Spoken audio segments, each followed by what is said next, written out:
this is a chance for you to meet some candidates we have running for office that could have a huge impact in your life.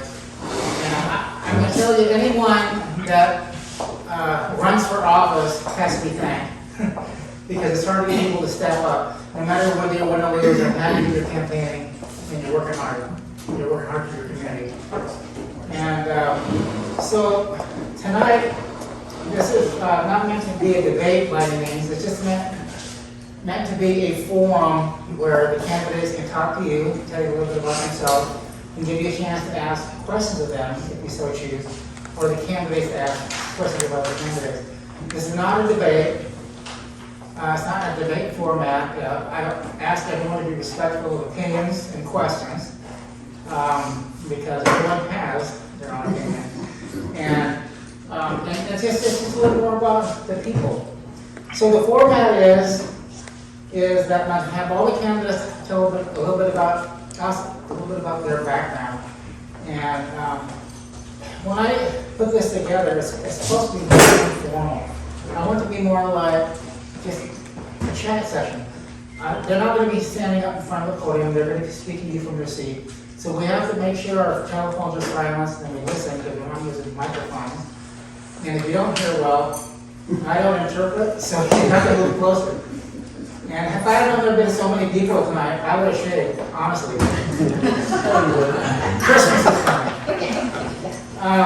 So, candidates, I will remind you, but I want you to talk a little bit about yourself and your background, why you chose to run for office, and if you're elected, what you'd like to see accomplished during your term. After the candidates make their presentation, I'm going to allow the public to ask them questions, and they may ask questions of each other. I know I've said that more than once, I just want you to understand the format. And I don't have a time set where someone can only speak 5 minutes, or they have to speak 5 minutes or 7 minutes. It's what each candidate is comfortable doing.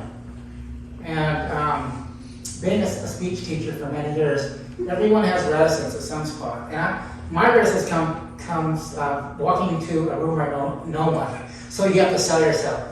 But I look around this room and I've got a lot of friends here, mutual friends, and that care about the community and they care about the candidates. And I originally invited both county commissioner candidates, both sheriff candidates, and both assessor candidates. And Lisa Zaborak declined the invitation, saying they did their schedule.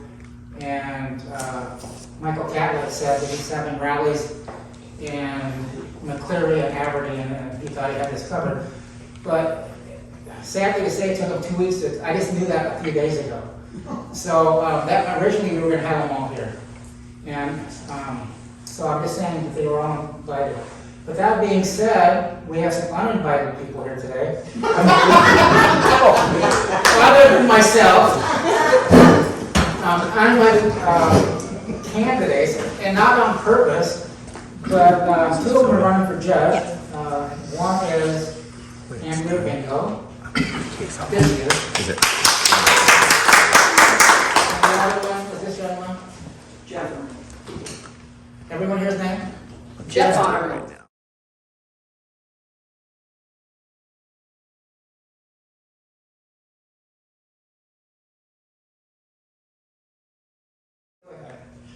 Well, I appreciate everybody coming out tonight, taking the time to learn more about candidates and the differences between us so you can make an informed decision when you vote.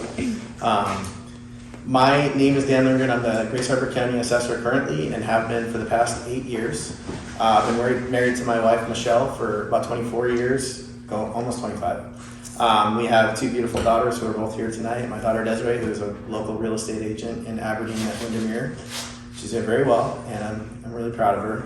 And Faith, who just started college at Grace Harbor Community College. So that's my family. I'm a high school graduate of Hoquiam High School, so I was raised in the area. I'm from here. I know the area really well. My wife and I have invested in real estate here long before I was the assessor, and so we know the area and the real estate market really well. Also a graduate of Grace Harbor Community College, where I double majored. I was a business administration major as well as economics. So that was my two majors. I was always interested in business, and also I wanted to have a business or serve my community in some way. It was always kind of what I planned to do, real estate being my concentration. So I've got over 20 years of experience in real estate as a whole. I've done mortgages, I've been in the construction industry, I can build a house from the ground up. I've been in property management as a real estate investor for over 20 years. Our first house was a duplex. We lived in one side and rented the other side out. And we moved out, bought a house, and so on and so forth to move forward in our real estate desires. I've been done development. So I have a really good diverse background even before I came to the assessor's office. In 2007, I came to the assessor's office. I was, wanted to do something real estate full time, but I wanted a 9-to-5 job that I could, have weekends off and spend more time with my kids, be available to coach their sports and go to their sporting events. I was looking into the real estate appraisal industry, and it seemed like something that fit me really well because I already had a really good real estate background. So I talked to a friend who told me that there was an opening in the office, and so I applied for it. And I actually applied for a job that I wasn't qualified for at all. It was a commercial appraiser job, but they interviewed me anyways. They really liked me, so they closed that position, and then the assessor at the time created a position for me, and then I came in and applied for that, and she hired me. So that was back in 2007. I was able to get my license really fast because of my real estate background. I got it in less than a year. Normally it takes a year to get your accreditation, so I got it really fast. And so I've been an accredited real estate appraiser in the state of Washington since 2007. Since being in the assessor's office, I've appraised over 14,000 properties myself personally. And since being the assessor, I have overseen the appraisal of over 500,000 properties, as well as managing the entire property tax system for the county of Grace Harbor and managing 16 staff. So anybody that owns a business or has a lot of employees will tell you that managing staff and managing people is the hardest part, and it's also the most rewarding part if you do a good job at it. So I've been able to turn, we had some morale issues when I took over in 2015, some pretty bad ones, and it was a tough situation, but we've been able to turn that around. Staff is all really happy now. We work as a team. We do the best that we can for the taxpayers of Grace Harbor. We keep that in mind always, especially when it comes to customer service and greeting people when they call or come into my office. I changed our customer service processes by a ton. I think my office is the only office in the county that you call, you get a live person 100% of the time. I got rid of the auto attendant system that was in place when I took over because I hate that. I don't know if you've ever tried to call a bank or a government office and it's press 1, press 2, and 10 minutes later you get the person that you weren't even looking for, and then you get back to hold. That never happens when you call my office. You get the right person, and if that's not the right person, you immediately get to the right person. Because all my staff is cross-trained to be able to handle all of those types of calls. So that's important to me, and so now it's important to the office. Let's see here. So on top of the stuff those things, I also upgraded our entire mass appraisal system. So when I took over, my opponent at the time was the assessor prior to me, and he made an attempt to build an in-house system, from scratch. It was a bad idea. I said it then, I still say it. It's proved now that it was a bad idea. About $191,000 were spent on it, and we don't have anything to show for it. To be honest, I'm not even sure exactly where the money went. It's gone though. And when I was elected, I went to RFP to purchase an off-the-shelf software system, which has worked out. We purchased the software. Thankfully, the commissioners at the time could see that the in-house build of the software was not working, and it was never going to, and so they cut their losses, denied requests for additional funding. After the $190,000 was spent, there was an additional request for $130,000, which was denied because there was no confidence that it was going to get us a functional system. And so when I was elected, I bought the software off the shelf for less money than was attempted to be spent on building an in-house system. And we went live with that system in January 2017. I updated the public-facing website. Those of you that use the website, a lot of people do remember when it went from the old format to what it is today, which is a much better site with much more information, a better mapping program, and that's just the public-facing side. The internal side is extremely, it's so much better than what we had before, and we've been taking the past 6 years to build on that system and add more data and be able to hopefully dial in our values even more. That's always been the goal. It takes us 6 years to get through an inspection cycle. So as we get to an inspection cycle, we update the data. We're going into, this is our last year on the system since we've been on the new system. And so going into next year, it's been converted, and we're going to be able to do some really good work in Ocean Shores next year. That's where we're working next year. So I'm excited for that. We've had a ton of staff turnover in the assessor's office in the past, I would say 3 years. I've lost almost all of my appraisal staff to retirements, but I've brought in really good people, and that's been my focus and concentration. I think it's really important right now to have a leader in the office that knows how to do appraisal work, because we have almost the entire appraisal staff is new. I have just a few of my senior staff left who've stepped up and really done a really good job, and I'm very proud of them. I'm happy to have them.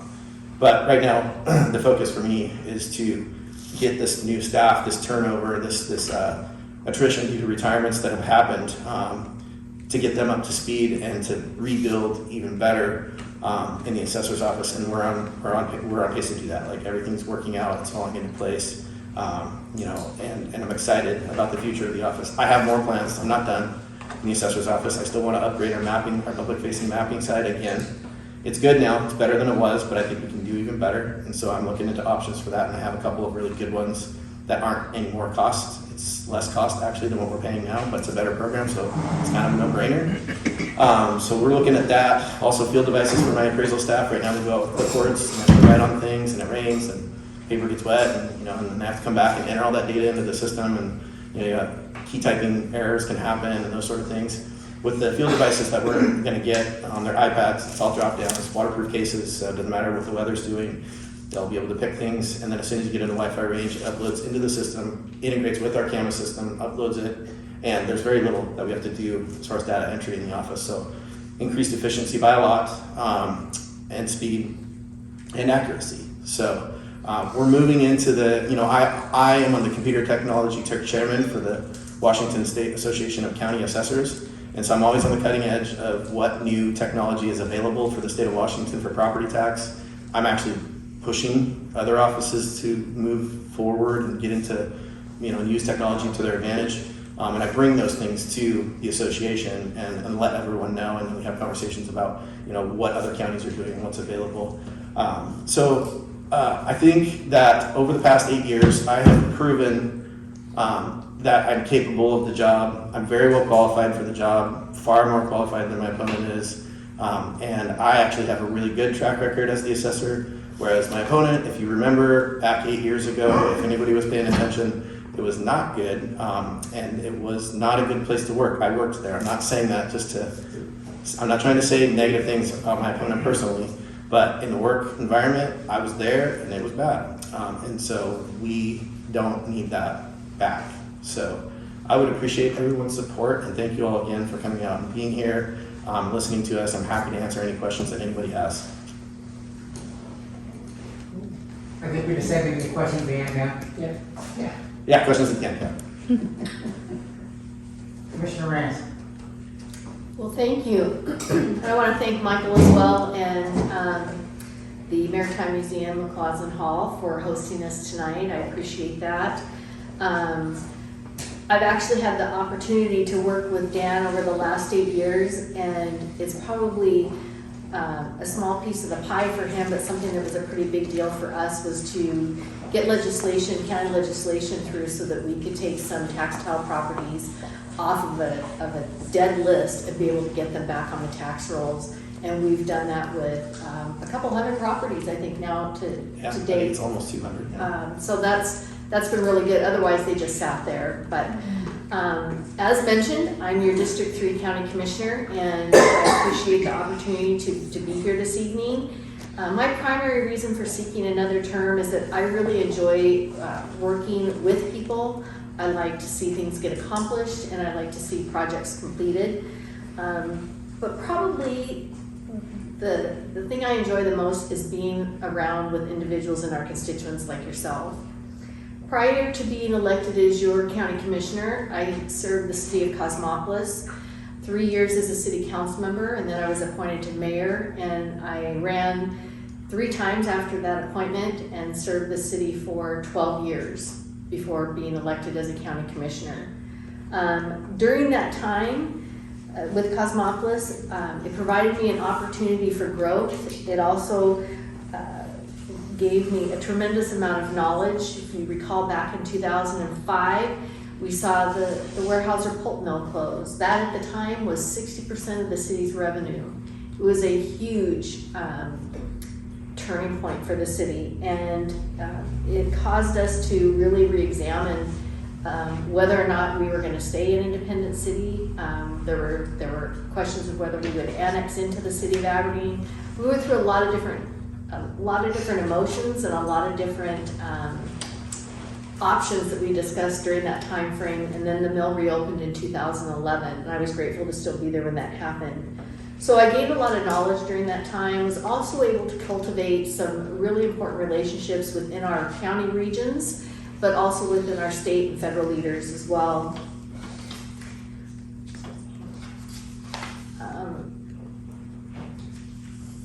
When the mill closed, it had about 300 employees. Has reopened since. It has about 200 family wage jobs now and numerous ancillary jobs that it provides throughout our communities. I've accomplished many things at the county, including work with others to bring millions of dollars to our region for flood mitigation and protection, the creation of a broadband action team to expand our internet service to those who are unserved and underserved. With the COVID pandemic, we used CARES Act dollars to infuse into our local economy more than $2 million for local businesses, regardless if they were in the unincorporated areas or within the cities, far more than any other county contributed by capita. I've worked tirelessly with our county's rural fire districts to provide financial assistance for our RFAs and EMS rural districts. And especially when we see the fire districts, especially where EMS is concerned, have ever shrinking budgets, and that's been a big challenge for them. These are just a few things that I've done. I also believe that I bring a knowledge and level of commitment to the commission that is unmatched by my opponent, which includes diversification of service within local government, natural resources, public safety, and services that I've already spoke about as well. On a personal level, I'm married to an amazing man and my best friend who's here tonight, behind Dan's wife. I am a mother of 3 and a grandmother to 2 of the most adorable little girls. I love the Seattle Mariners. I'm excited for their playoff game Friday. And I love and I love the Seahawks. I enjoy spending time with my family, church, and I particularly love local seafood. I have a sense of humor and consider myself a good listener and friend, and one that respects one another's opinions. If I had to name one simple thing that I've learned at being a commissioner, is the ability to compromise. And when you say compromise, it doesn't mean that you rubber stamp something, and it doesn't mean that you throw a fit to get your way. It means that you do your homework and have a conversation, come together, and make the best decisions possible. And I believe I've done that on the commission. And I've done it with Democrats, with Republicans, and with independents, which I think is very important at the county level. I know I'm the most qualified and the best candidate for county commissioner, and I believe that my experience and decades of growth in local government will provide assurance of continuity to the county. I will say I'm disappointed that my opponent is not here and that Chief Wallace's opponent is not here, because I consider these type of forums not just an opportunity, but I look at them as though they're like a job interview. And Dan has said, and I've heard Rick say it before, and Darren, that we believe that we want to continue to work hard for the county. And so I'm disappointed that this wasn't made a priority of our opponents to be here tonight and be able to address all of you and answer the questions that you have. So I look forward to questions from the audience, and I appreciate all of you being here tonight. Thank you. Thank you, Vicki. I want to take a couple of minutes to let Darren get his thoughts together because he doesn't have a room paper in front of him. I just want to say that we have several people in here that put a lot of work and effort into their communities. Mayor Bearden is here, Mayor Westport. City Council member of Westport. Anybody else from Westport?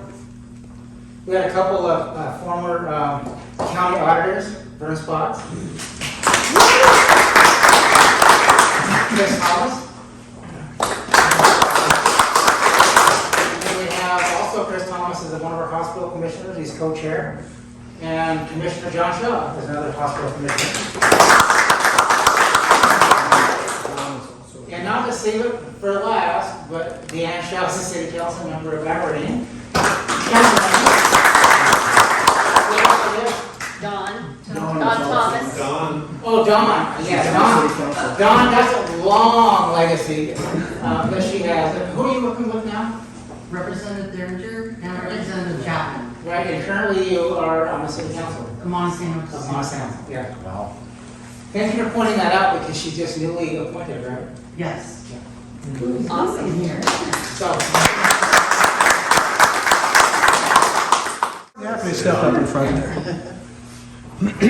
Well, I do have a whole lot written down on my phone. But realistically, the reason that I came out here is one, I love Aloha, Alabama barbecue. It's really, really tasty.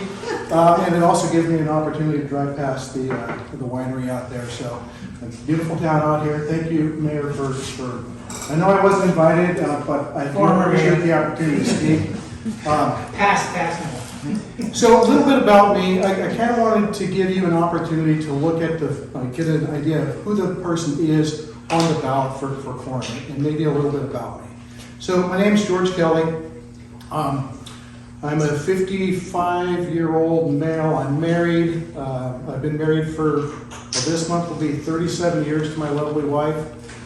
We've raised 4 kids, and 10 years ago I also got my niece, whose mother was killed in a car accident, so we took custody of her and we raised her as well as one of our own. So,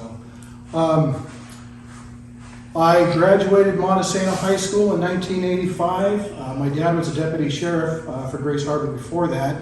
Kind of instilled into me the idea of serving your community. So after I graduated high school, I joined the Marine Corps.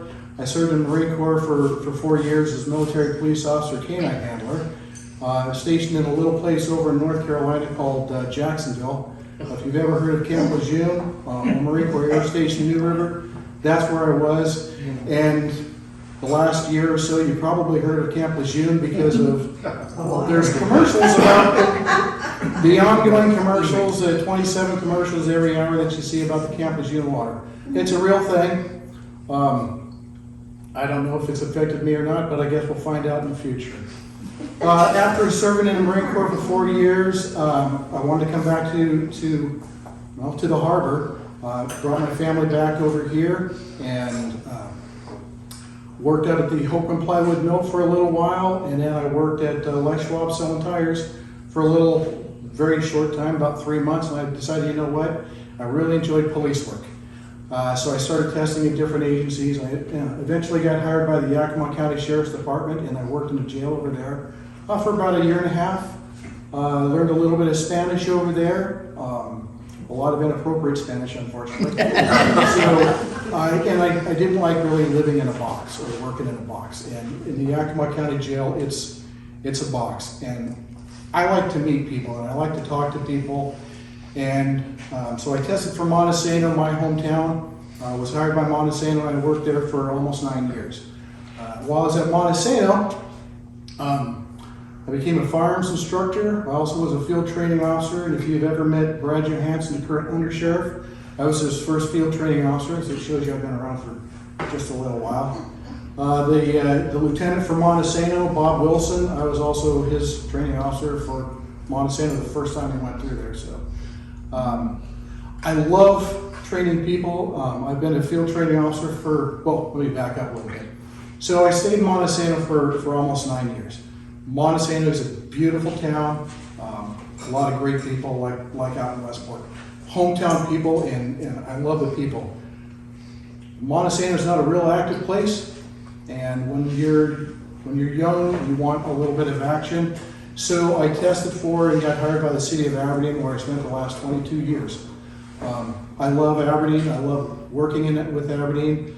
I love the people of Aberdeen, from all walks of life, from the people that you meet on the street, literally on the street, up to the people that live on the hill. They're all good people with good hearts. And I'm on a first name basis with a lot of the street people in Aberdeen.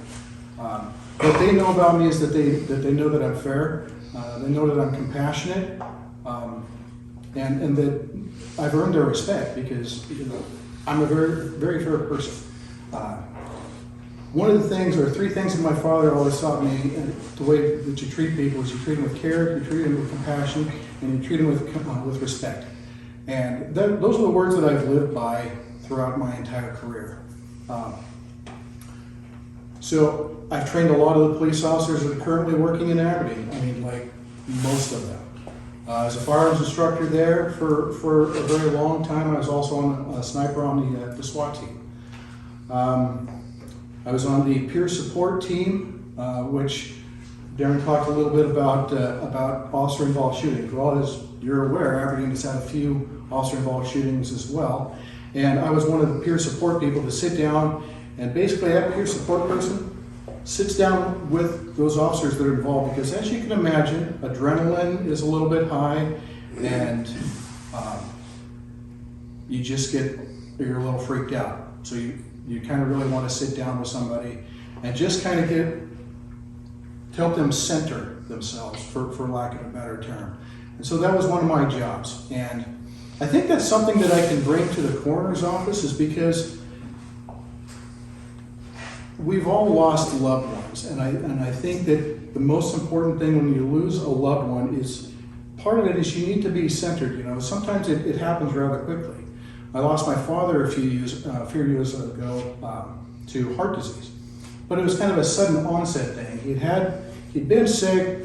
He had some bypass work done. He was fine. He was actually pretty happy and pretty active.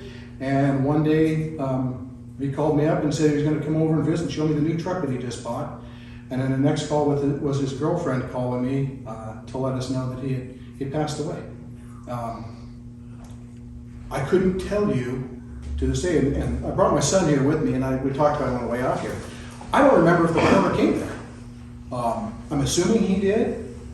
It's not the current coroner, but I don't remember if he came there or not. And I think that is maybe a little bit of a failing, that you need somebody there to help you through a little bit of the beginning of the grieving process.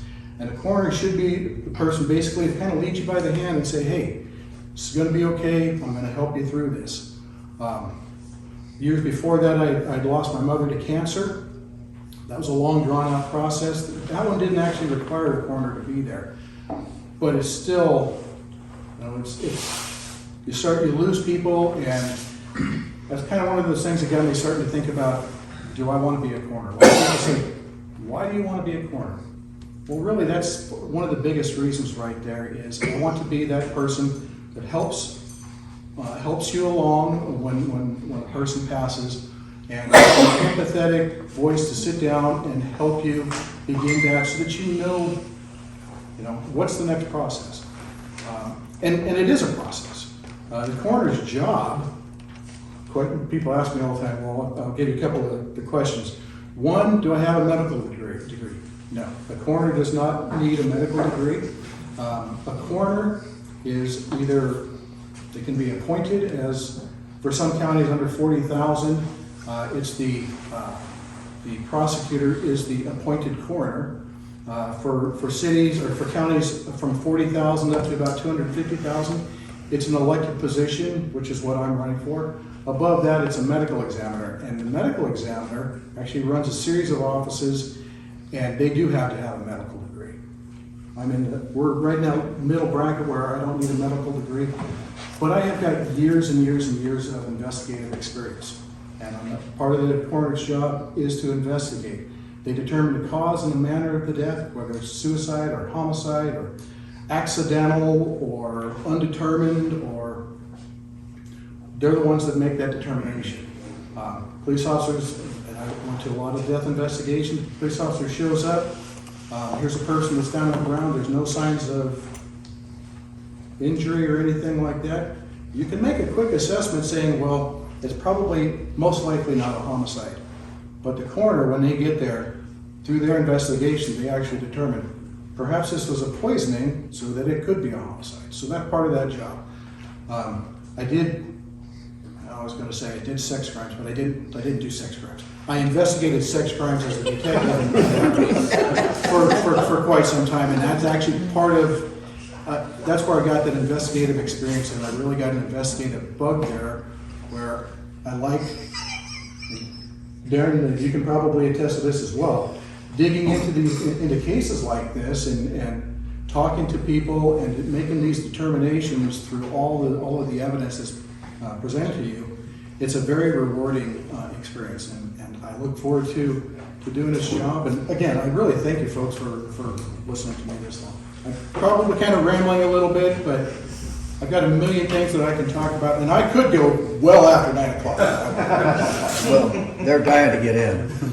Thank you, Jerry. Thank you. So, all three candidates that weren't on the dais, I just know they're here, but I told them I wouldn't put them on the spot, so there's no requirement to speak, just if you'd like to. Yeah, I'm happy to talk. I went first last time in business. Yeah, that's fair. Thank you. I guess you didn't invite me, but thank you for letting me speak. I appreciate it. I thought I'd come out here to Westport and not know anyone, and then there are these people that I know. Chris, why are you not singing with us in the opera workshop? Because we need basses. I've got John over here who's looking at me like, I've never seen you showered and not covered in paint. Painting a set for the 7th Street Theater. So I do know a lot of you, and it's good to see you. I am running for Grace Harbor County District Court Judge, position 1. It's the whole county votes. That's one of the questions that I get asked a lot. One of the foundations for a strong community is a judicial system that delivers justice fairly and impartially, and to do that requires a judge who has the knowledge, temperament, and experience to meet those expectations. And I am that person. One of the things that's also important is to have somebody who's invested in the community. I am a longtime Harborite. I wasn't born here, I wasn't raised here, but that's one of those things you don't get to pick.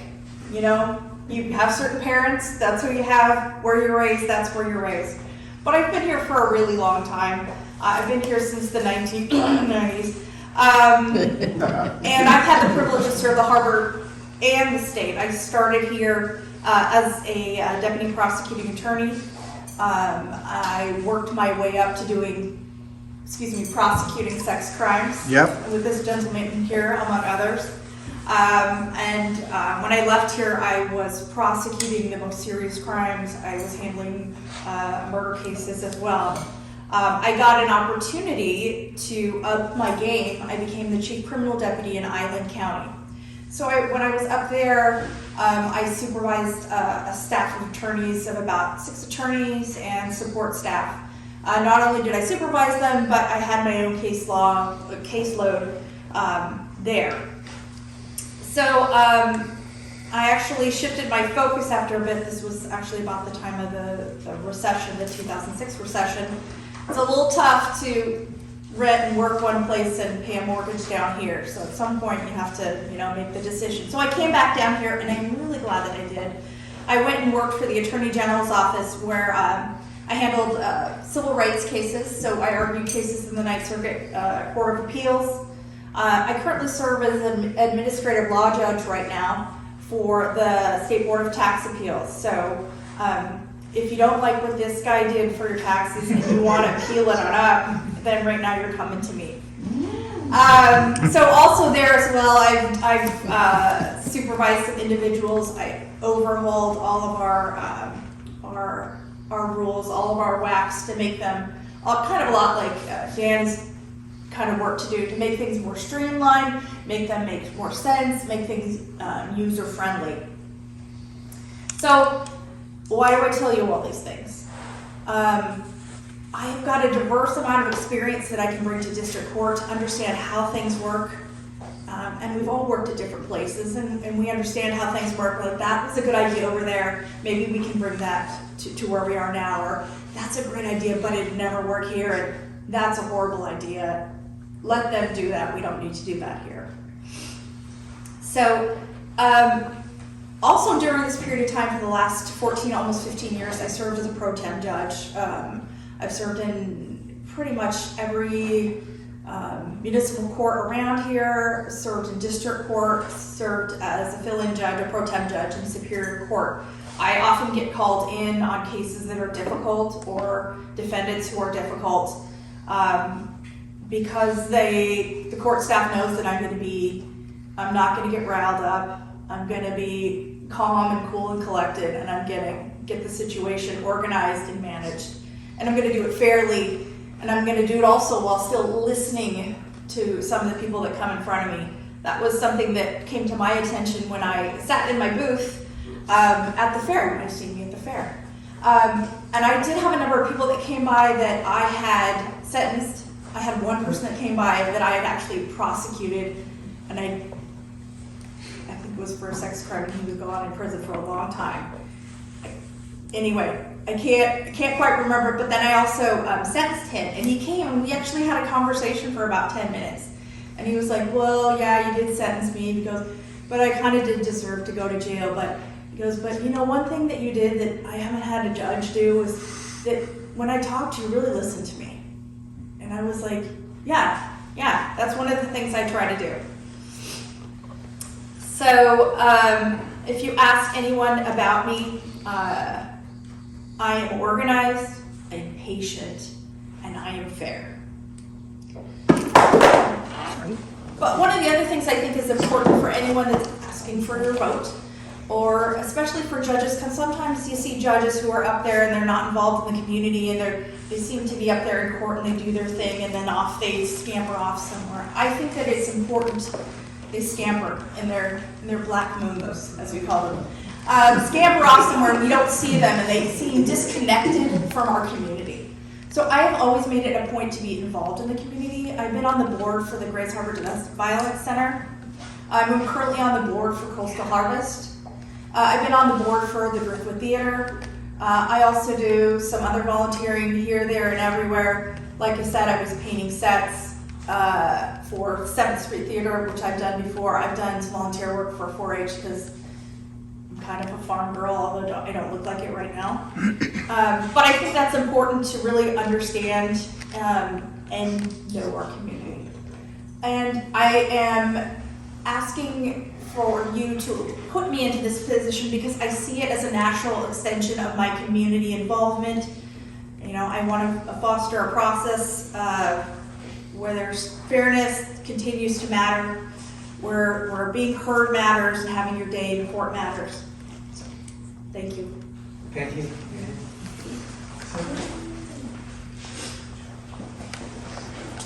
Good evening, everybody. I don't know about you, but I'm exhausted, so I'm going to try to up the energy up a little bit. I don't know if I can do it myself, but I will try. So my name is Jeff Arnold, and I'm going to make sure Mr. Bruce has a card so we don't forget my name any further. Have it in my back pocket.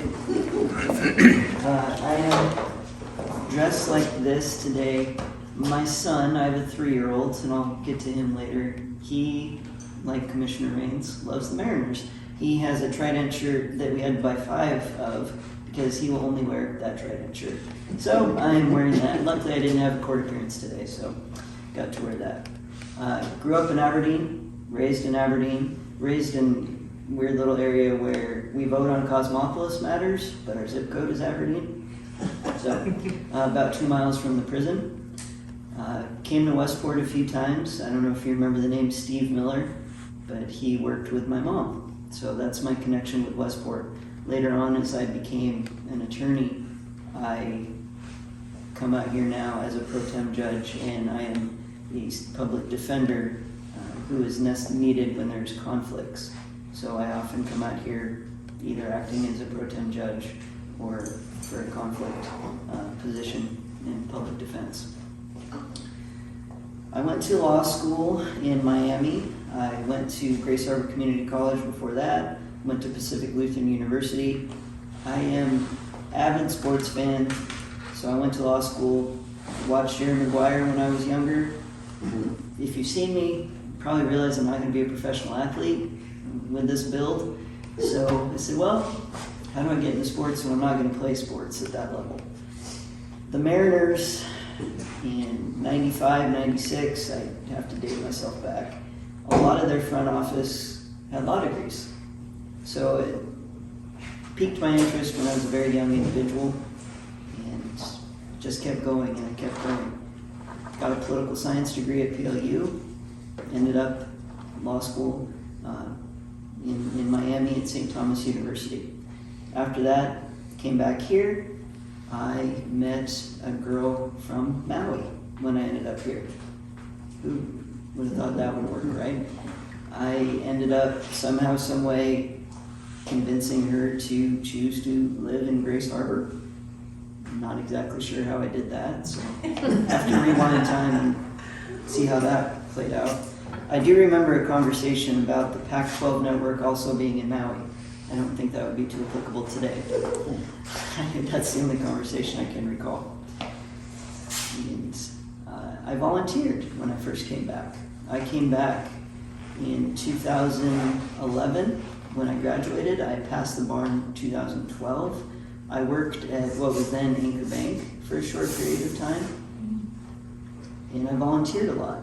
I volunteered at Thurston County Volunteer Legal Services, where they have various ways to help individuals in the civil side.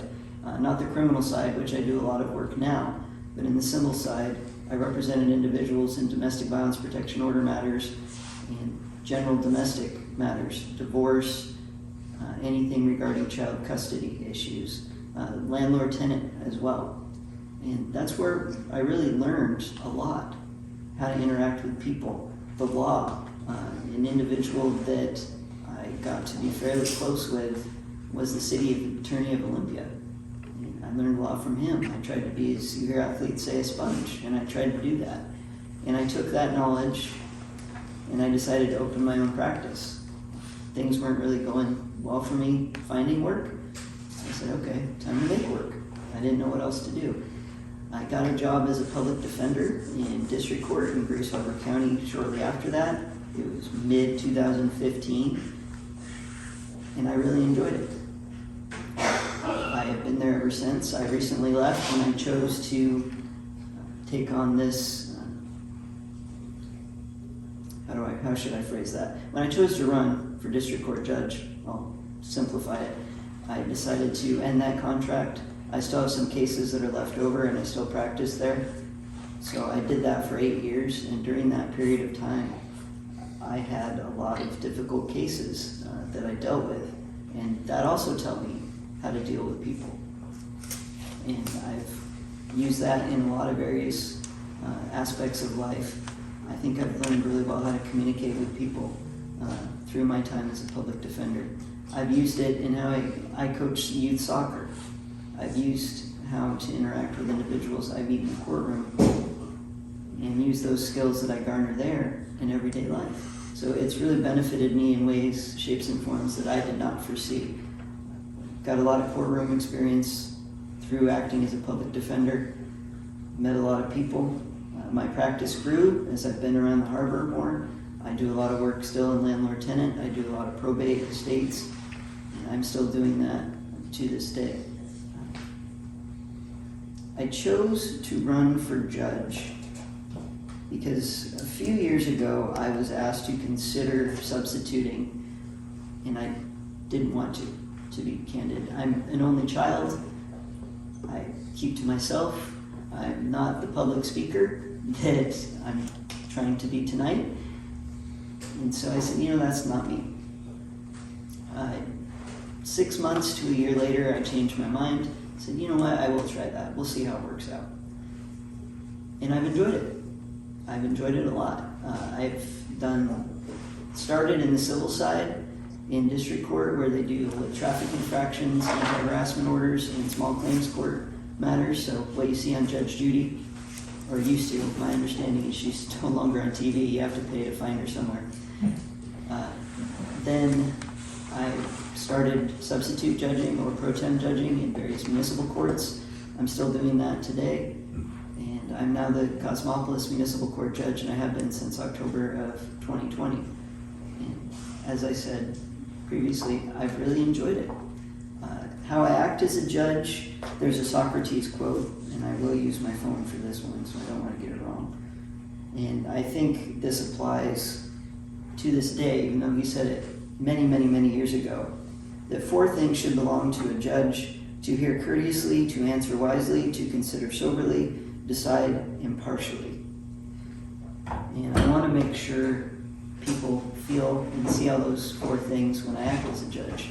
And I do my best to make sure that happens with every individual who's in front of me. My philosophy as a judge, it'd be great if I put myself out of work. I don't think that's realistic, but that would be outstanding. So what I would like to do, there's 4 components when you sentence somebody, be it rehab, retribution, deterrence. I'd like to know every case well enough to say, well, once we get to that phase, what's best for this individual and what's best for the community? Those are the 2 things I'd like to consider each and every case that's in front of me. So that's how I think about being a judge. I'm here to ask for your vote. I feel like I have the experience. I feel like I have the demeanor. And I'm running because it's my position that I'm ready for it. Thank you very much. And hopefully I kept you guys awake since we're getting late in the evening. Have a good evening, everybody. So as I close, I would like to thank all of you for giving an evening to drive out here to Westport, to listen to our candidates, those that want to serve us, make our lives better. And I want to thank all the elected officials here tonight that are here, that are continue to do that day in and day out. And Robbie, I forgot that. Robbie works for the county land review board and the state as well, right? On the state, are you on the state board? Yes, County. and the president of the state association. There you go. I knew there was something there. At least till next week when we have our conference. I'm remiss if I didn't thank the city of Westport for having a fine facility like this, McCausland Hall. And of course, the director is Chuckles. We decorated just for you. Yeah. Get married or We have a wedding coming up, so this was, the bride was, needed a couple of days early to get some stuff started. Thank you for her. And Missy in the back, responsible for all the coffee and cookies, so we sure you have some. Good cook. I just want to leave this thought with you. I want to thank you people for selecting to run for office for the betterment of all and for a better community. Thank you all. Thanks for coming out.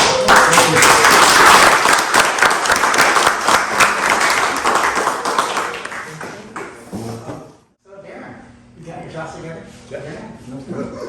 My name's Darren Wallace. I'm running for Grace Harbor County Sheriff. And so a little bit about myself. I'm married. I've been married for 22 years with my wife Brandy, who's volunteering with the office tonight to serve meals. And I have we have an 18-year-old son that just graduated high school and has got his 2-year degree as well. And he's volunteering for the Ocean Shores Fire Department right now. And so he's going to be a first responder as well. Hopefully eventually firefighter or police officer. He's trying to determine which way he wants to go. A little bit about my background. I came to this community by way of the Coast Guard. I did 20 years in the Coast Guard, serving in Alaska, California, Oregon, and Washington.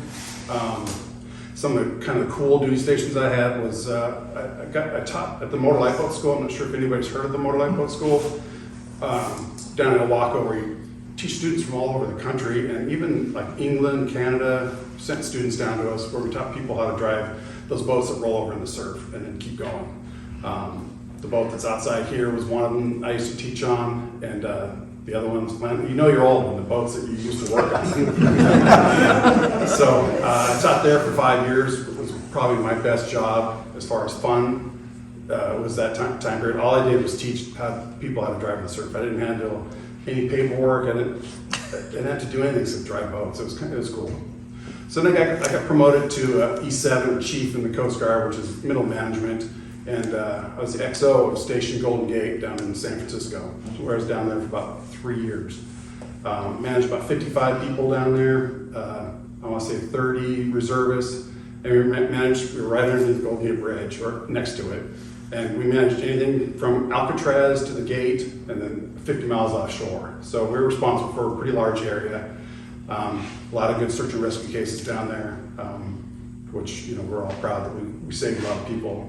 The negative side is 30 people a year jump off that bridge, roughly. And that was huge for our crews to kind of deal with that, because when I was there, no one lived. So I then got promoted to chief warrant officer from Golden Gate Station. I got orders to go to Station Grace Harbor in Westport. So I was the commanding officer of Station Grace Harbor, which is in Westport, from 2003 to 2006. And during my first 17 years in the Coast Guard, I was basically a search and rescue guy. That's all I really did, was search and rescue. And then coming up here, there's a law enforcement element that we didn't know. There's a lot of drugs on these boats in Westport back then. And I'd say we had over 100 arrests managing these boats here in Westport, 2003 to 2006. So I got kind of law enforcement vibe and was working with Grace Harbor Sheriff's Office and Westport PD. And then my 20 years is coming up. We had a young child, he was 3 at the time, and I really loved the law enforcement end of it. So we decided to retire, stick with this community, and retired from the Coast Guard and joined the Sheriff's Office. After going to the Academy, I was a North Beach resident deputy for 5 years. Up North Hoquiam to Tohola, Ocean Shores to Quinault. That was my area for 5 years, and that's where I learned how to be a cop and kind of learn how to talk to people and work with citizens and how to solve crimes and those types of things.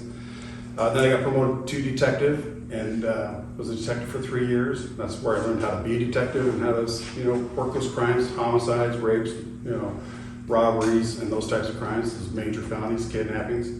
And then I got promoted again to sergeant, where I worked the road for a little while. For 2 years I worked as a sergeant, just whatever in progress types calls. And I was promoted to detective sergeant, where I served about 3 years. And that's where I was in charge of all the detectives that investigated all the homicides, robberies, all those things, all the major crimes. We're also, the Sheriff's Office is part of a Region 3 critical incident investigation team that we investigate all officer-involved shootings in our county, Mason, Thurston, Lewis, and Pacific County. We were in charge of it 2018 to 2020. We had 22 officer-involved shootings during that time period, on top of all the other stuff that we did. So it was a huge, huge task for us to do that. During that time period, from 2014 when I became, or 12 when I became a detective, I've been to every homicide in this county and then all the officer-involved shootings in those other counties since then. So I've got a lot of experience in the major crime area. That's why I have I'll move on. I then got promoted to Chief Investigations back in 2019, where I currently serve Chief Investigations under Sheriff Scott. And then during those time periods of investigating these major crimes, that's where I got the endorsements of all these police chiefs, the sheriffs, and including our sheriff. But I built those relationships, investigating those crimes, helping Aberdeen, Hoquiam, Ocean Shores had a shooting we responded to, McCleary, almost every city except for Westport, I think, because we've had a homicide or a shooting where we've been involved in. So all those experiences from the Coast Guard now, I think, makes me the best candidate for Grace Harbor County Sheriff. Thank you.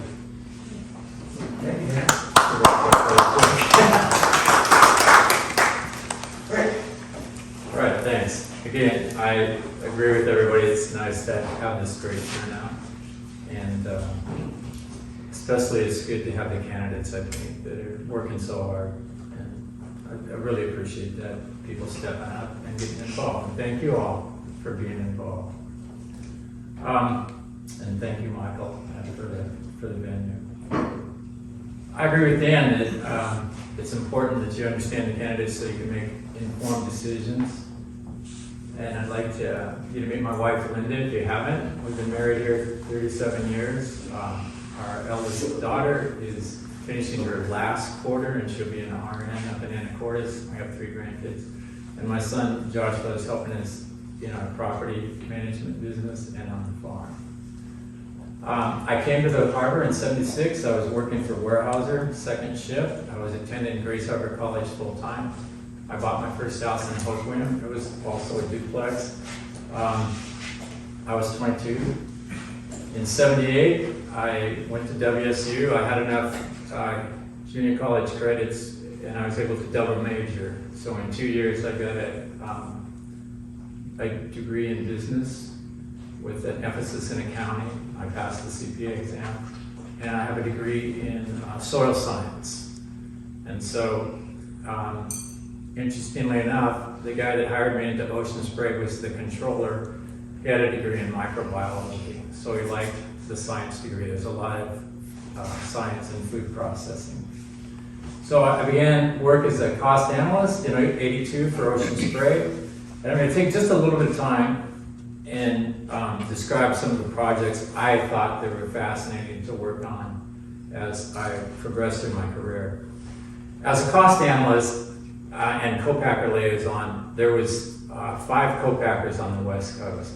And so I got to be involved in the first paper bottle produced in the United States down in World Citrus West.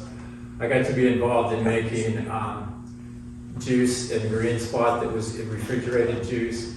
And I got to see how they pit prunes at Sunsweet because they were making juice for us. And it was my job to set up cost sharing agreements and to track all the variables that made them work. So like you'd have your total electricity bill, but now you have all your different lines running and consuming electricity. And so you have to be able to allocate that correctly to the right product mix. Electricity, water, your pallets, your storage, your products, all that labor had to be allocated. I developed those models to do that, and I developed and was part of the contracts that had to be enforced between Ocean Spray and the co-packers.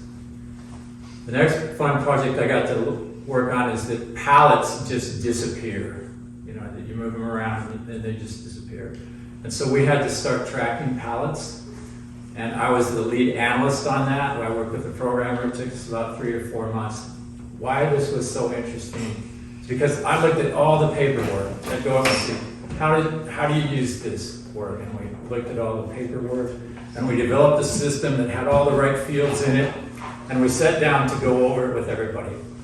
And the warehouse manager did not want to do an automatic computer-aided system. He liked using paper. And he says, it'll never work. And we go, why? He says, you didn't get what we wrote on the back. And I realized that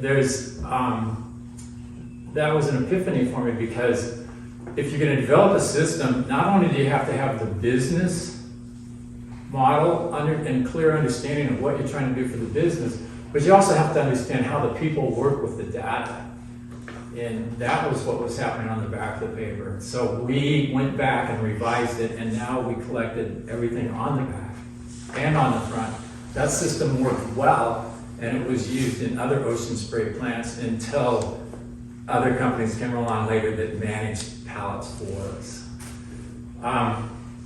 Thirdly, we built a system for doing the production reporting, and we were always getting errors on how much downtime we had.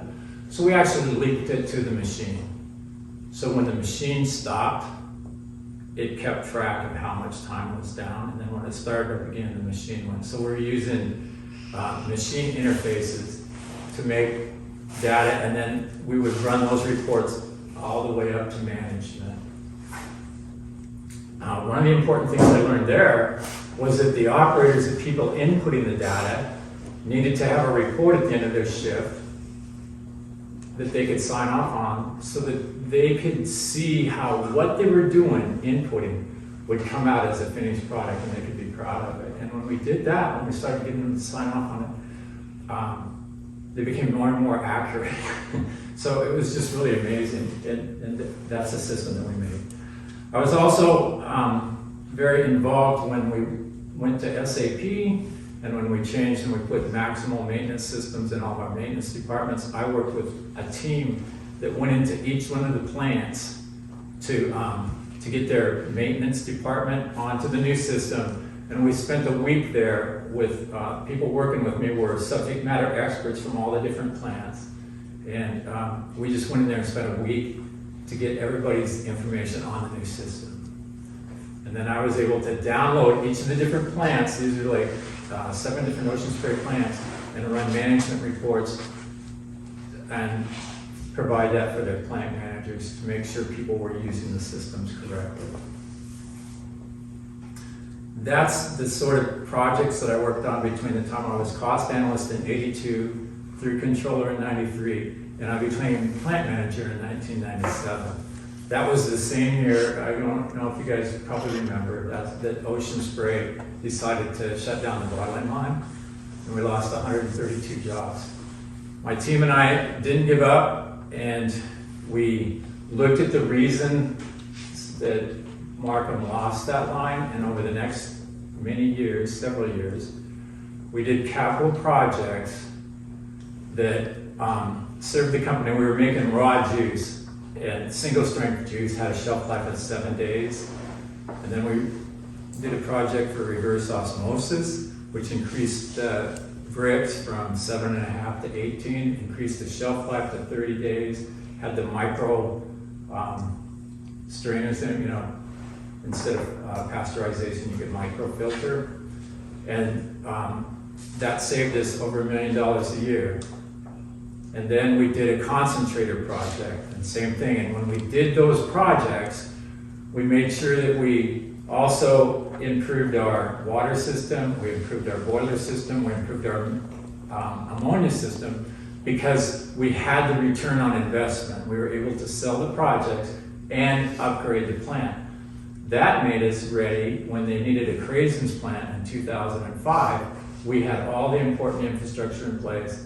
And so we got the craisins plant in 2007 and brought 65 jobs back into the community.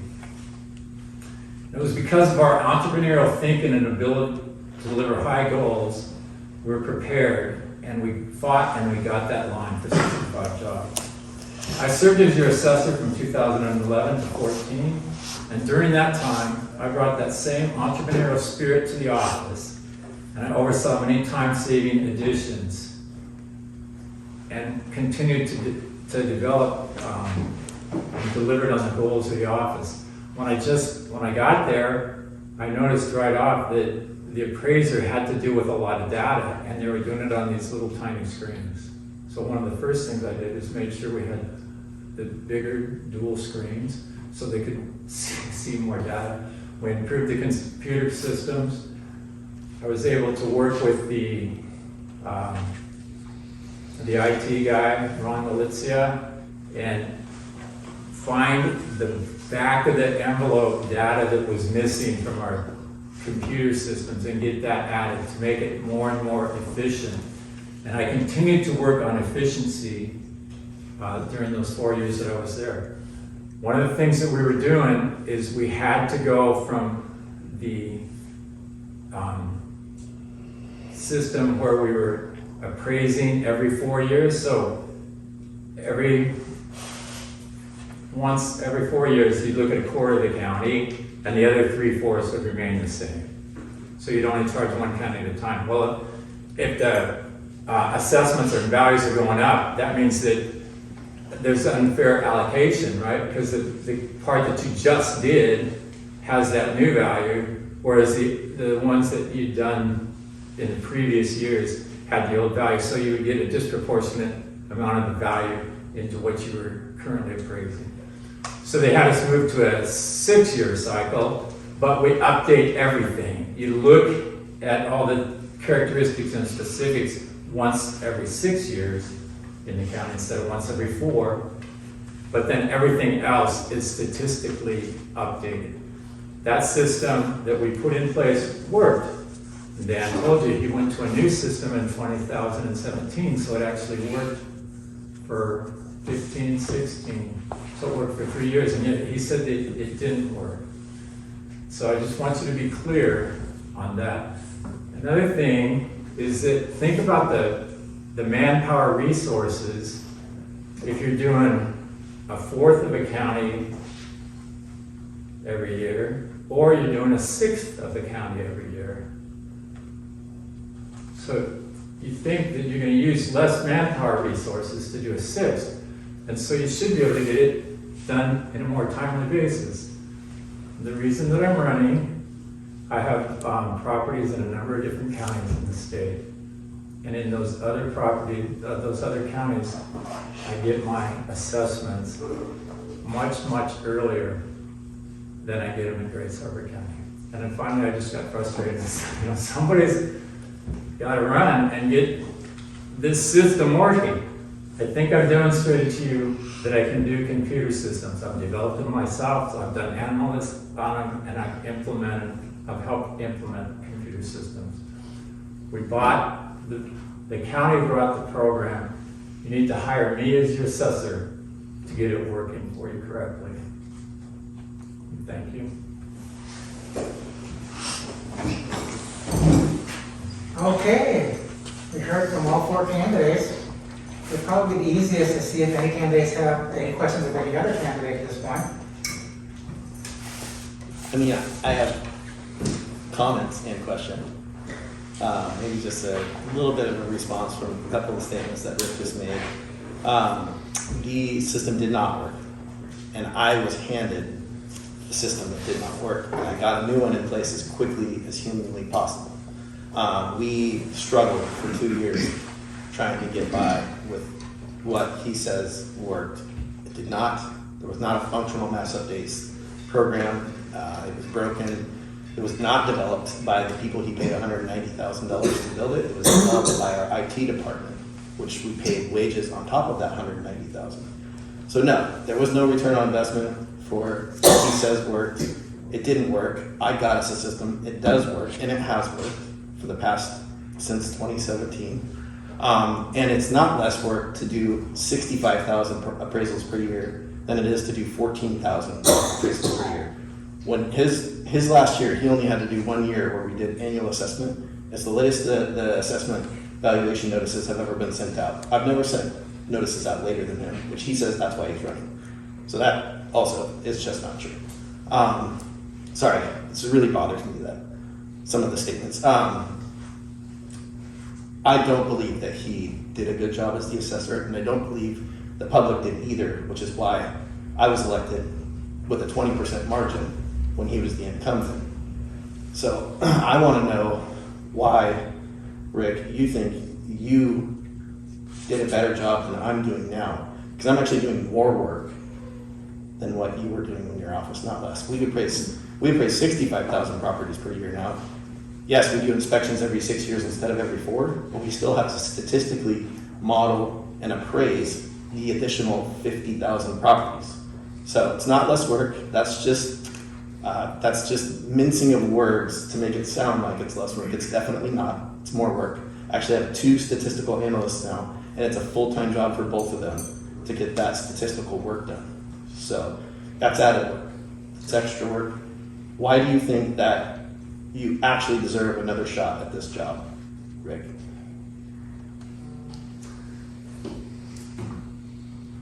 This is back to me. Yeah, if you'd like to speak, yeah. I think that there was issues during the office that might have been contributory also to you, Dan. Okay. And what I didn't want to get into at this meeting was you did, no you didn't, yes you did, no you didn't type of a discussion. What I wanted to do is describe to you some of my things that I did as I was developing my career. Let you acknowledge that I was a plant manager in a public top 500 company, and well regarded. And I'm bringing those same skills to the assessor office. There was systems developed. Dan has talked about, well, we didn't use your system, you wasted the money. There was good tools built that they refused to use. Why did they refuse to use them? They didn't want the assessments done timely. And I couldn't do it myself. And I'm not gonna drag you through all the details, but I'm just gonna leave it.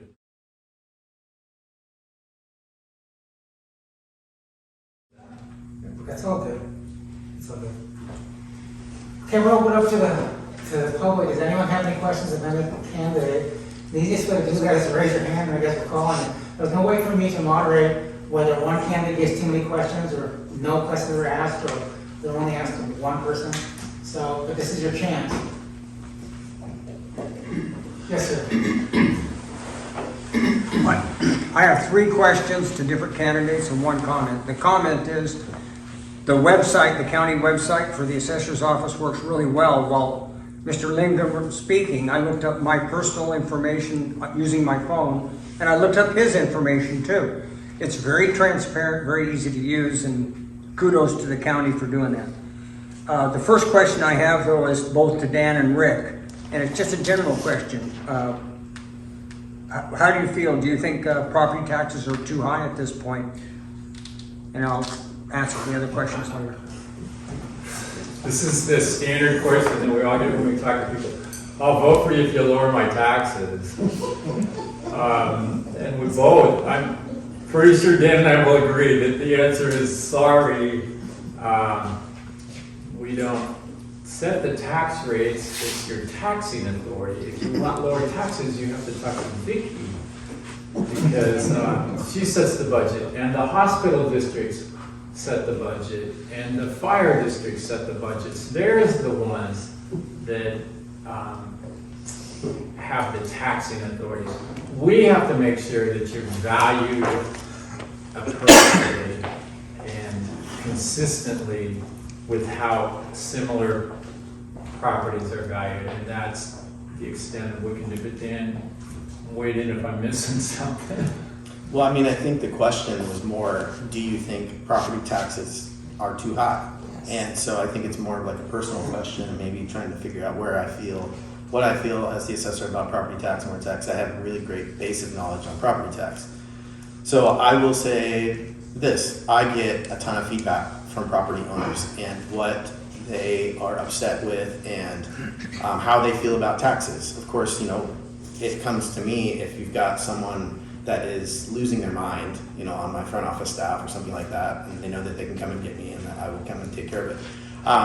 So what I get, and a lot of times people just call me to talk about property tax because they want to be educated and they want to learn about it and they want to understand it. And what am I paying for? What happened? Why did my taxes go up this year? Can you tell me why my taxes went up this year? So part of my job as a public servant is to answer those questions and provide that data and information. My personal thought is that you get more out of your local property taxes that you pay than you do any other tax that you pay. The taxes that you pay for property tax go directly to your local community. The only part that goes out of your community is the part that goes to the state, which then comes back to your community from the state to support public schools.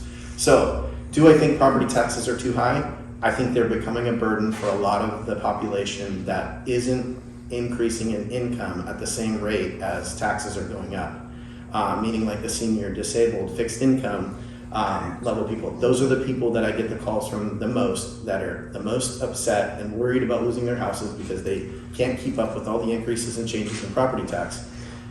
When they call me, I explain to them and teach them about the senior property tax exemption program. There's a program in the state of Washington that gives people that are elderly and on a fixed income and have an income in their household of below $40,000, they can get on the property tax exemption program and get their taxes lowered substantially. And it freezes their value, so as these increases keep happening, they don't feel that effect anymore. It is meant for low income. That, I worked with the legislature. I'm on the legislative committee for the Washington State Association of County Assessors, and I'm very active in that committee. I've gotten multiple different laws changed. We've squashed a ton of really bad property tax legislation, laws that would have increased taxes by a lot, because we as assessors we're like, we can't do this. And so we have to explain and teach the legislators why this is a bad idea. We do that kind of stuff all the time. But part of what we did a few years back, 2 sessions ago, was get the low income senior exemption program tax limits raised. So they used to be across the board, it was one number. We were able to, and it didn't make sense to have the same exact exemption, meaning cost of living type, it should be tied to cost of living, because a house and taxes in Seattle are going to be way more than they are in Perry County. And so we were able to get legislation passed, and because they were going back every 3 to 5 years and passing the legislation to go from 30,000, then to 35,000, then to 40,000. And we're like, you just can't keep doing new legislation. We need to put something in place that adjusts automatically according to what's going on with your economy, so that it's linked directly to your economy. And so by linking the senior exemption amount as a percentage of the average annual income for your community, it's automatically going to adjust. So as costs rise and as income levels go up, which generally when income levels go up, prices of things go up, prices of houses go up. So as that happens, that senior exemption amount that's now at 40,000 is going to start creeping up with it. And so those seniors won't get left behind. That's just one thing that I worked on personally with our association. I personally think that, like I said, I do believe, because I understand the property tax system, I do believe that it's a good tax. If there was a good tax, property tax is it, because it provides the streets that you guys all drive on. It provides the EMS, the ambulance that's going to show up at your house when you have a heart attack. It provides your local government, your police and fire. It provides in the bulk of the funding for a lot of the funding for your city and all the things that they have to pay for. I mean, a lot of people in here, can you just imagine, because there's a lot of people here that have worked in government or currently do work in government, can you imagine if property tax just went away? You would have to just close the doors because it's what supports you. So Well, I know it's a big tax. I don't disagree with you, Dan. Yeah, I know it's a big tax. By income tax or something. Yeah, I know it's a big tax, but I think it's a worthy tax. And I think as long as you have good leadership in place, like myself, that's willing to go to the legislature and squash the bad property tax legislation and promote and push legislation that benefits your community, because that is my job. It's my job to protect all of you from bad property tax legislation, and you guys are my community, and that's what I look out for when I'm on the when we're looking at legislation. And so, I guess does that kind of answer it? I think that's yes. Yeah. What was your next question? Yeah. Well, thank you. I just threw that out for discussion and show the differences. But the next question is to all the candidates, and I'd like you to describe your relationship with your staff, unions, and specifically touch on grievances, and just general question. Would that be started? When I was plant manager, I was working with the Teamsters Union. I negotiated 3 contracts with them. We didn't ever have any issues with those contracts. Grievances, very few during my 12 years. I can't even remember. So we worked really, really hard to make sure that the rules were clear and everybody worked by the same rules. We didn't show favoritism or, we were really clear on that. Karen? I have a good relationship with the people I work with. I supervise, I think, 6 detectives total, but also work with all the deputies as well. Great relationship with all of them involved. Were the grievances, was that with the person or how we handle grievances? I think we do a good job of grievances too. I really like our department because, someone does something wrong, it's not like you go after them and they did something wrong and you punish them. It's more of a dad role where, okay, you did that wrong, let's not do that again, and this is how we're gonna fix it and give you some training opportunities to make sure you're doing that correctly. And that's why I joined this department. I tested other places and just the family environment, especially that where, if you mess up, it's, kind of, okay, this is what you did wrong, and we're gonna give you some swings on how to fix it and do it the way we'd like you to do it. And I just really appreciate that. So we still operate that way. Yeah, I've had the opportunity of working with several unions over the years. I've been a union member before as well. And I think we have a really good system currently at the county. As far as my staff or our county commission staff, it's actually a lot larger than you think. By purview, the county commissioners oversee and have authority with the health department, the utilities department, the fairgrounds, various boards, whether it be planning commission, board of adjustment, boundary review board, all of those. We negotiate contracts on a as the time comes up, whether it's a 2, 3, or 4-year contract. Dan sits on that team as far as the negotiating team for the assessor's office. I'm fortunate to receive the endorsement of the AFSCME, local AFSCME union, as well as the State Council 2 AFSCME endorsement, and the Twin Harbor Central Labor Council endorsement as well. There's a lot of people that say that there shouldn't be unions in public works, in government, that it should be only private industry only. And okay, if that's how people feel, I get that, but those unions aren't going anywhere. And so you have an opportunity, you can either work with them or not. We had a commissioner a few years ago that voted no on every single contract ever before him. And even though they passed, we eventually passed, he would sign the contracts by writing opposed on his signature block. And you don't make a lot of friends that way. I'm pretty transparent in being able to negotiate with people on what we can afford, what we can't afford. Would always like to be able to do more for our staff, but you have to also be able to stay within the reality of your purse strings. So I think that the relationship that I have with the county has been a very positive experience, and it's been an easier one, I think, for unions. I have 2 seatmates currently that have not dealt with unions ever before. That's a huge challenge. They don't understand them, and they don't, they've never been a union member or worked with union contracts. And so that will be interesting to come along. I actually am the liaison with the sheriff's office, so I will negotiate the 3 contracts with Teamsters, soon to be 4, coming up with the nurse's contract in the jail. But I think it's the way you approach things and how you can have a conversation and reach compromise with the unions. Important. So I have a great deal of experience on both sides of the union, meaning the management side and the union side.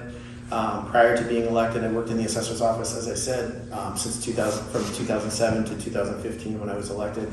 I was the shop steward for the assessor's office for the entire time that I worked there. I was also the chapter chair, which is the chief's shop steward for the courthouse chapter, which encompasses how many employees in the courthouse chapter? Like 180, something like that. I was going to say close to 200. Yeah, somewhere in there. That might not be the exact number, but it's somewhere near there. Which means anytime there was ever a grievance in a department where they couldn't handle it on their own, I got the call every time there was a grievance. So I learned the contract backwards and forwards. I still know the contract backwards and forwards. And so I was involved in almost every grievance that happened from the 2007 to 2015 in the courthouse chapter.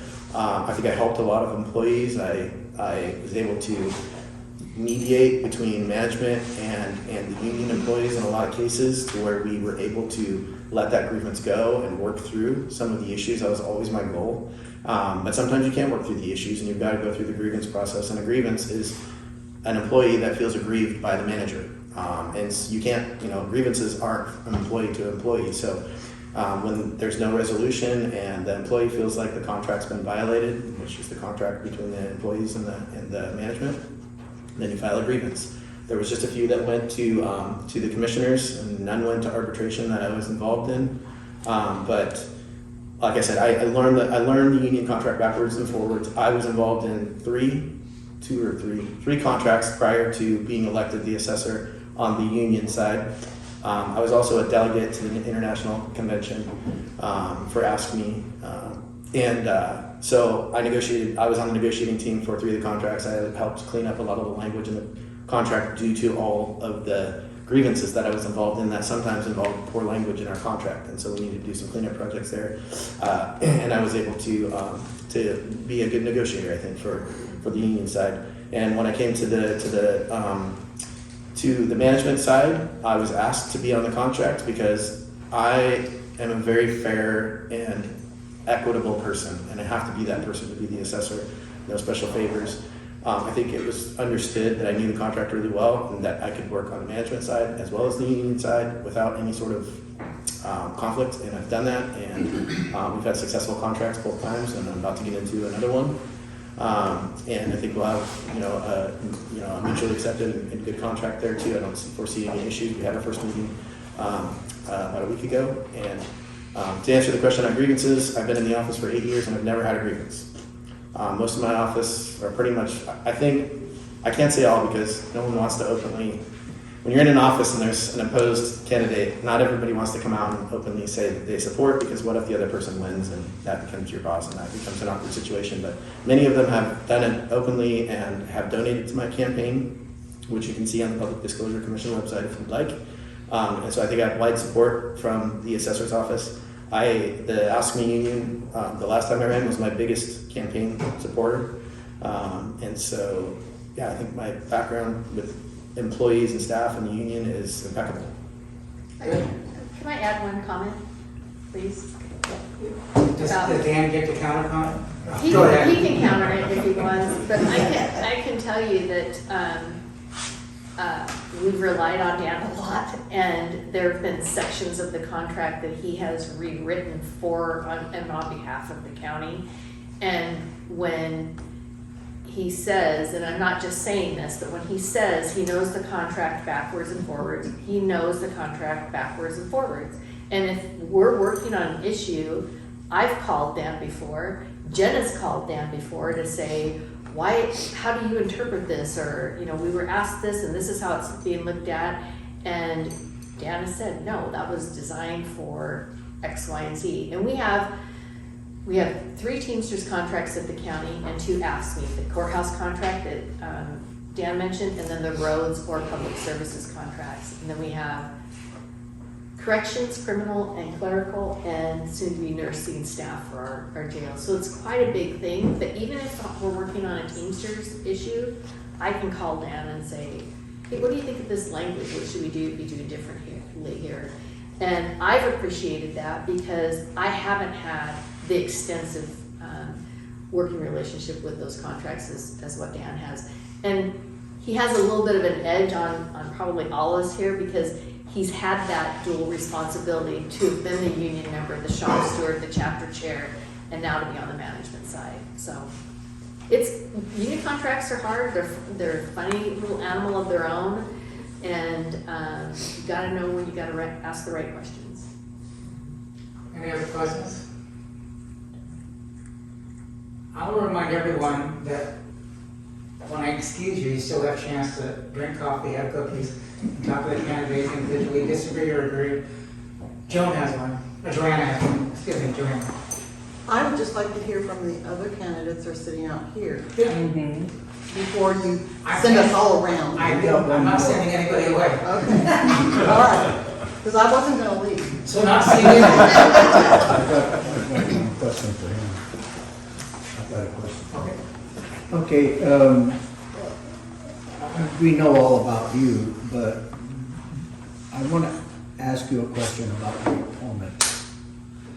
And what I heard about him was that he was let go for cause in Eastern Washington, where he worked before he came here. Is that true?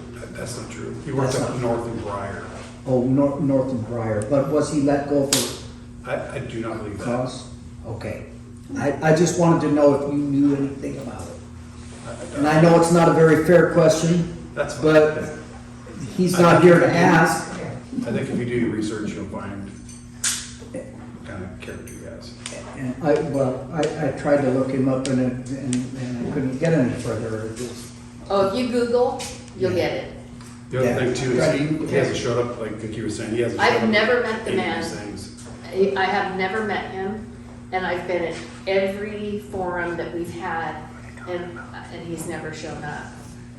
And that's disappointing, because Right, it shows a lack of respect for the people and a lack of care for the office that he's going to run for. Yes. Okay. You have to have, the people that are here have to have enough respect for us to come and talk to us, right?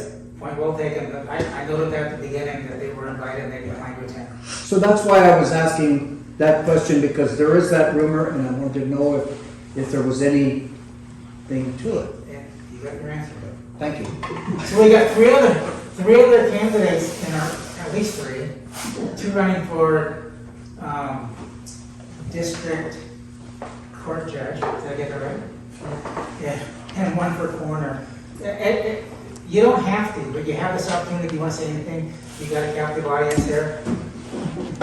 You can choose not to. Do you want to go ahead? Yeah, it's I guess I can go. Would you like me to step forward?